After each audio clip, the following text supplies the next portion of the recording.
Hey guys! Hello. Happy Tuesday. Happy fall. We're back. We're gonna wait a minute. I figured we could let some people get on and say hi. And I could be playing AI music, AI fall music right now. But and that's a missed opportunity. AI Christmas music. Oh, Merry Christmas, everyone. Yeah, it's Christmas. It is. This says Halloween AI generated. Halloween's over, AI. Get with it. This is why AI cannot take over our jobs. Yeah, AI could never. What about ambient? Yeah, ambient's or chill? It never seems ambient or chill. It's a little dark. Yeah, ominous.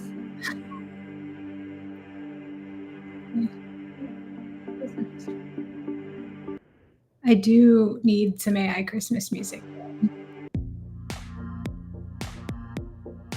Like AI house music, not really like. Yeah, I don't know. It's better than the other one. I'm not sad about it. Well, what are we going to talk about today? Well, we're going to talk. Yeah, I'm excited to be back. I know. We were off last week. We've got a lot of exciting things going on, but lots of work to do. So, kind of took a week off for the lives last week. But we're going to talk about reading your business like an assessment, basically. So, kind of looking at like the vitals. Of course, that make everything nursing related, but like kind of reading the vitals or the assessment of your business plan. So I think a good thing to start would be kind of talking about like what are the vitals we're talking about. So like revenue, expenses, growth trends, engagement. So, this would be, I think, really good for you to kind of go into a little bit on like what you look at first when you're assessing like your business, the health of your business. Or you just reminded me of something I want to say really quick. I was just reading a really good consulting book by Alan Weiss, and he is like the OG of consulting. And he was talking about how business plans are so not 2025. They are out, and market plans are what we should be doing, because our business, we're not going to lay out the future of our business when, things change in the market, things evolve, where, COVID threw a bunch of people into a virtual world they had never been in, and then they never went back, you know? So he was talking about creating market plans that capture all these changing metrics instead of like laying out a traditional business plan. And I don't know, I just really liked that. Yeah. I actually thought that was a cool thing, because I feel like business plans are not usable. You set it and forget it. It's done. And so I think a market plan is really, really important. And right along that, hand in hand, I couldn't wait to bring this up, is market research. So when you're talking about assessing your business, if you haven't started, this is still for you, because the first thing you should assess is market research. So, maybe this is like your patient chart demographics. Okay. This is like the area they physically live in. How does this affect their health, right? So when we look at a patient chart, we look at different information about the patient. Does their ethnicity affect what their health predisposition? Does their demographics mean they're high altitude or, near the ocean? Or what does that mean for their health, or for how you create a plan of care? And you can do the same thing for your business. You should be researching the market that you're serving, the market that you're in, all the time, not just right before you start a business, but also like as you're growing your business, your market is going to change. Your ideal client could change. And I know that everyone I talk to is like me and hates avatar exercises and thinks they're the dumbest thing ever. However, if you've never done one, it does get you really clear on who you're speaking to. And if you keep that front of mind, and if you really do use that avatar exercise, then if I'm having a conversation with you and you don't match the person that I'm trying to sell to, and I have that avatar front and center, I know from that conversation pretty quick that you're actually not the person who is going to benefit from my service. Right. And that market research and knowing your ideal client is really, really important before you even get in like, engagement stats, which I love that you're kind of calling those the vitals of your business. And I'm totally agree, but I had to get on my soapbox for just a second on that. Yeah. So I think the main areas that I, are pretty standard are like your revenue, your expenses. So what's coming in, what's going out, and what's the difference. That's also known as like your profit, or your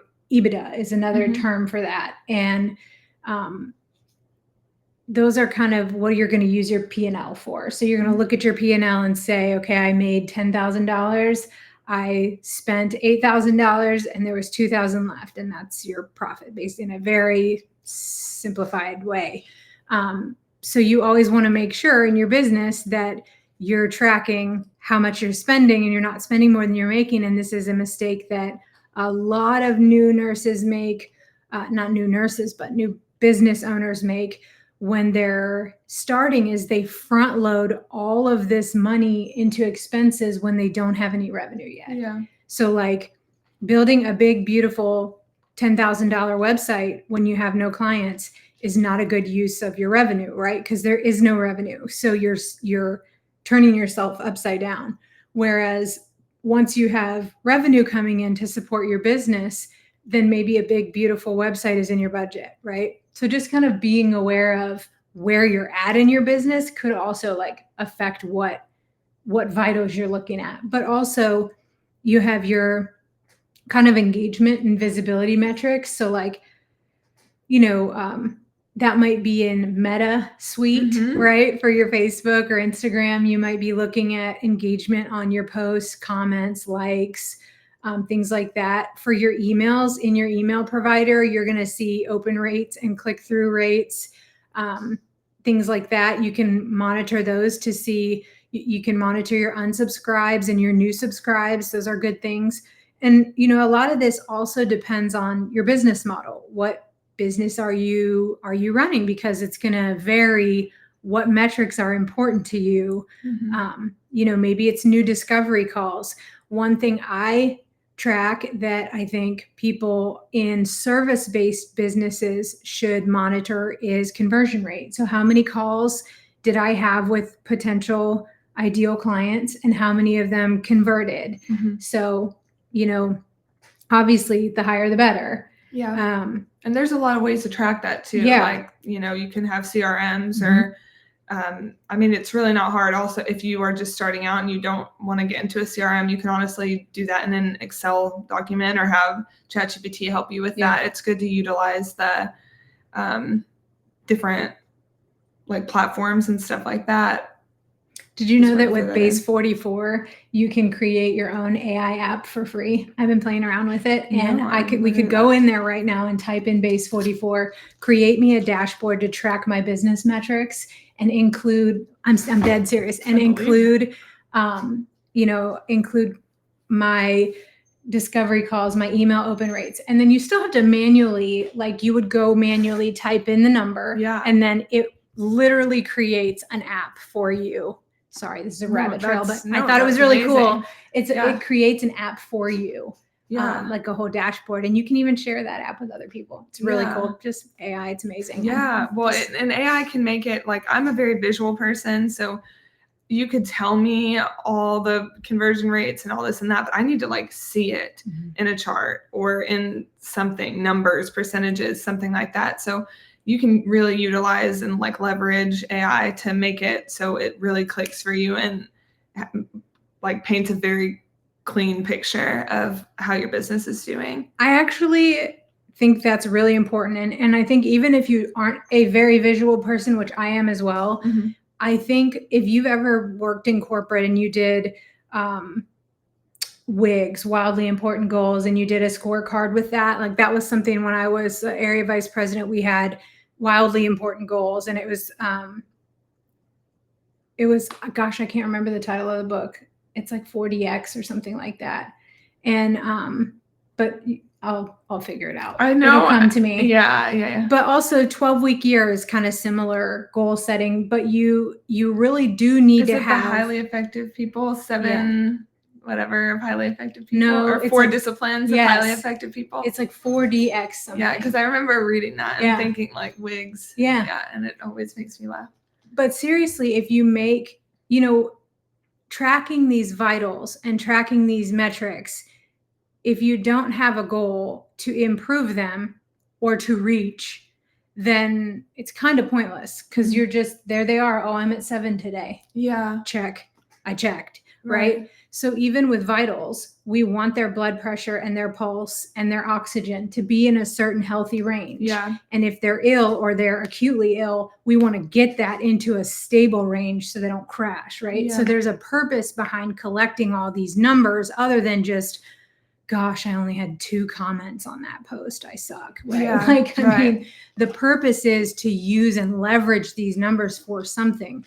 So if you're not using the number to tell you something about the health of your business, it's probably not one that you need to track. Right. And like in a nursing environment, like where you're doing patient care, you're always going to assess first before you like do the care plan or before you, and if you just went into it like, okay, this is how I'm going to care for this patient without knowing anything about the patient, without reading their chart, reading their history, then you could be treating the completely wrong thing. You might be like, well, I need more engagement, but really you need better conversion rates or whatever. So, and even if you're well established in business and you're like, yeah, I made my business plan 3 years ago and never touched it again, you probably need to go back and revamp that business care plan and make a market plan, a new updated plan that really reflects like, what are my goals now? Because it's totally different. If you're establishing a business and you're wanting to start, right, you're looking at different things than someone who's been in business, who's looking at growth metrics, right? So your startup metrics and your growth metrics are probably not the same, and your goals definitely aren't the same. So that's definitely something that you need to have an active plan. And the other thing that I've learned personally, especially this last year, is the clearer your plan, the clearer your goals, and the more personally you're tied to those and the more they're in front of your face every minute, man, those things start happening left and right. You've got to be like poured into your goals, and then they start happening. I mean, I have really seen that. And so I know we tend to think like goals are hard and, I've got this big, huge goal and how am I ever going to do that? But it just starts with like writing it down, and you don't have to have the how. That's something that I've really been kind of clinging to for dear life, is you don't have to have the how to have a goal. Yeah. You can set your goal to make $1 million and not know how that's going to happen, but still create the things that you can do right now to build on that, like your care plan interventions. What is the one thing? I don't know how to fix this problem, but what is the one thing I could do that I know would be a good start, right? Or what is the one thing I could do to try and turn this around? Yeah. How often would you recommend doing like a new market plan or looking into those growth trends? Obviously, there's some things that you need to do every day and every week and every month, but how long would you, look into maybe doing a new market plan or business plan or whatever you think is? I don't know that there's really a right answer to this, and people may disagree with me, and I can live with that. But my answer to this would be, I think anytime your ideal client changes, anytime your ideal client's needs change, and you're like, wait a second, like if you were in weight loss, like Weight Watchers or one of these programs, and then the GLP-1s come along and all these peptides come along, and the wants or buying patterns of your ideal client change, then you should now Weight Watchers has a GLP-1 program, right? So, that would be a point in time where you would need to say, wow, our market just changed drastically. Yeah. We need to reevaluate our approach and add services or look at how we're going to pivot, right? But I do think I would do it yearly for sure, do an annual vision and kind of, because for me, my business plan now isn't like, my business plan is da da da da da da, and this is what I'm going to do. It's more like a vision casting, like, here's what I want this to look like. Here's what I want this to feel like. Here's what I want to be able to do this year. Here's what I'm trying to accomplish. So it's mostly goals and vision casting. Yeah. And then like the things I know about my business that I'm shifting or pivoting. So I would say at minimum annually, but as far as like metrics and what you're tracking, I personally would not check these every day. I don't think it's healthy or helpful. I don't know if that's hot take. Is that what it's called with you youngins? Yeah. Okay. I'm not youngins anymore. Well, you're younger than me. Jordan says I'm unk. Oh, I'm sorry about that. I'm sorry that happened. He's offensive. But I think daily metrics monitoring is not healthy or productive. That's my opinion. I think that's like, am I going to base how I feel about my business on who interacted with my content today? And that's generally what I see happening when people are checking that every day. Now, I do think there's some excitement in daily revenue. And I do get excited and celebrate. Like, I'm like, oh my gosh, I had a $30,000 day. That's huge. I'm going to celebrate that. Yeah. But I don't think checking every day to be like, did anything come in? I don't think that's good for you. Yeah. So I would say I really like the way I'm doing it right now, which is that I have a weekly CEO day on Monday, and I look at clients, I look at revenue, I look at leads, I look at memberships, I look at the metrics that I'm tracking that are high impact, right? Yeah. So I don't look at open rates of emails weekly. I don't look at social media engagement weekly. That to me would be a monthly metric where you report, kind of like you created for Callie, the scorecard, where you're kind of going in and saying, okay, these are our monthly engagement stats. I think that's a really great best practice. Yeah. And then for other goals, I would say quarterly. I love a 90-day sprint of goals to say, I've got 90 days. Here's what I want to see happen at the end of that. Because it's short enough to make it doable, but long enough to give you the time to kind of see that happening. Yeah, I agree with you. And I also, even though I do like to look at that kind of stuff, probably more because I'm like nosy. I'm just curious what's going on. I do be wanting to know. I just want to know. But I do think like numbers tell a story but I also think you kind of have to look at it objectively. So if you have a day, if you want to relate it to a patient, like if you have a day where a patient, like their blood pressure is a little high or something, where you check their blood pressure every 6 hours, just because it's high one time, as long as it's not like stroke high, it's just something to keep in mind. Like, okay, but if you go back and it's like normal the rest of the days and you really didn't need to focus too much on that one, a little elevated, there's a lot of things. They could have been stressed. They could have just worked out. They could have whatever. So I think like numbers tell a story, but it doesn't necessarily mean that just because this Wednesday I only got 10 likes and last Wednesday I got 2,000 likes on something I posted, like that may be weird, but you have to look at things like, is it a holiday? Is it a weekend? Is it like, what was the content? What was the content? Yeah. It's clarity. It's not supposed to scare you or throw you off. It's just data. I mean, data is there to be interpreted. So, well, I think we're looking for trends, right? We're looking for, is my revenue trending up? Is my conversion rates trending up? Or are they trending down? Because that's going to tell you, are you executing the actions that you said you would execute related to your goal? If yes, then maybe your goal's off or your actions aren't really supporting that goal. And then you need to revamp it. And if no, then you shouldn't expect to see those numbers change because you aren't doing the work to support that goal. It's great to have your goal and meditate on it and envision it and have it visible. I actually don't think there's anything wrong with that. Even if you're not going to do anything about it, you're just going to stare at it and be like, I want to have $1 million business.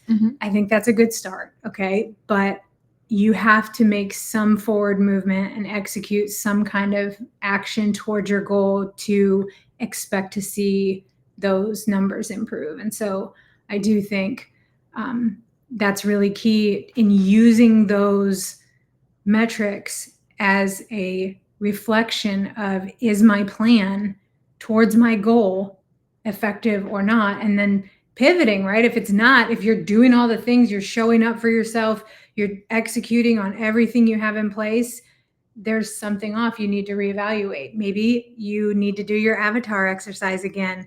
And God help us, it's the worst. But maybe you don't understand the needs of your ideal client. Maybe you need to go back to market research. Maybe you need to do some interviews and figure out, where is my messaging at that it's not resonating with my ideal client because I'm not converting. So if you're hopping on call after call after call, or you're Facebook Messenger after Facebook Messenger after Facebook Messenger, or if you're having 1,000 people land on your page and 0 of them click the button, something is wrong. That's a trend that tells you you're crashing. Your patient is crashing, right? So you can use those data isn't like telling you you shouldn't be in business, this isn't going to work, right? And that's why I recommend. If a patient has high blood sugar, it doesn't mean they should just die, right? Or high blood pressure, or nothing we can do for you. Sorry, it just means something needs to be addressed. Right, exactly. And so we can use these trends to tell us whether all the pieces are aligned and moving us forward in our business. Yeah, I think that's super valuable. That's all. I think that's important. It's easy to get discouraged when you look at like individual vitals or data. But I know we want to keep this kind of short today, so I just want to ask you one final question. Sure. If you noticed that something was really abnormal in your business, and you've already looked, we've talked about the market plan and stuff, what would be your first thing you would do? This is just advice. If someone is really struggling and they feel like they're crashing in their business, what would your first step be, or your advice to them? This is a great question, and I have a lot of thoughts about this. I have to go back to a book I just read. Sorry, I love books, but it's Who Not How. And they're talking about when you have a problem, the solution is usually not figuring out how to fix it in business if you don't have that skill. So if you look at your metrics and something is very wrong, your revenue has tanked, your social media is getting no visibility, your, like I said, your conversion rates are less than 50%, very low, 30%. And you're like, I have done all the things on my plan. I've put interventions in place, and I don't know what to do now. What should I do, Nena? Who Not How is the answer to that. If you don't have the answer and you've done everything in your power, you need someone to help you with that. There's not, sitting around frustrated with 1,000 tabs open trying to figure out why your discovery call isn't converting, and all you come up with is 6,000 webinars on how to convert sales, and none of them have anything to do with your coaching business. They're all some random thing. I think finding the person who is an expert in that area to support that is what I would recommend. And this is why I have found for the last 6 years the NNBA to be extremely valuable in that area, because you have this network of people who are doing the same thing. They're willing to help you. They're at all different levels of business, so it's not hard to find somebody ahead of where you are. Right. And really, you only need to be 2 steps ahead to help someone. Yeah. You literally have to be 2 steps ahead of them. You got over this bump, and you can tell them what to do now. So if you're stuck in your business and you don't have a community to support you, and you don't have a mentor to help you over these bumps, you're probably going to stay stuck for longer than you need to. Right. And I know there's this, I think having a coach or a mentor is really challenging right now in this market, because it's really unclear to people what they get for that. Sometimes I think they think that coach or mentor is going to solve all their problems, and it doesn't work like that. Right. Or they think the coach or mentor is going to show up and give them this one letter that just completely fixed the whole equation, and that's going to solve every problem, and their business is going to be successful. And when I look back over everything I've paid for, whether that be consultants, coaches, people from Fiverr or Upwork to do the work for me. That's a who, not how. You might need somebody to revamp your website if you're not getting conversions, right? But just because you pay someone to help you doesn't mean there's not a whole learning process and growing process that goes with that. Yeah. You hopefully will at least get what you paid for, but it doesn't mean that you're never going to have a problem again, and that person should be the solution to every problem in your business that you have. A lot of these things are really niche. And so like email marketing, web design, graphic design, social media management, these are really niche things. One person, trying to find one person, because I've done this. I tried to hire a VA to do all of this probably 4 years ago. I tried to hire a VA 4 years ago, 2021. Yeah. I tried to hire a VA to do social media, email, and executive assistant, and just everything they could do. And that is usually not very successful. Right. And mine was not as well. Yeah. The whole time you were talking about that just reminded me of like therapy. Like you can go to a therapist and they can give you tools and help you identify issues, but they're not like healing you or fixing you. They're teaching living you ways, your life. right. They're teaching you how to better yourself, but you're not going to walk out after one therapy session like I'm healed. Well, same with our patients. We are giving them the education. Maybe we're stabilizing them. Maybe we're addressing one issue out of their whole health situation. And they're still going to walk out of there and have to deal with these 10 other issues. It's not a one and done. Right. And so I think setting yourself up for that is disappointing for a lot of people. And I see a lot of people really disenchanted with having a coach or mentor because of that, but it is a valuable piece.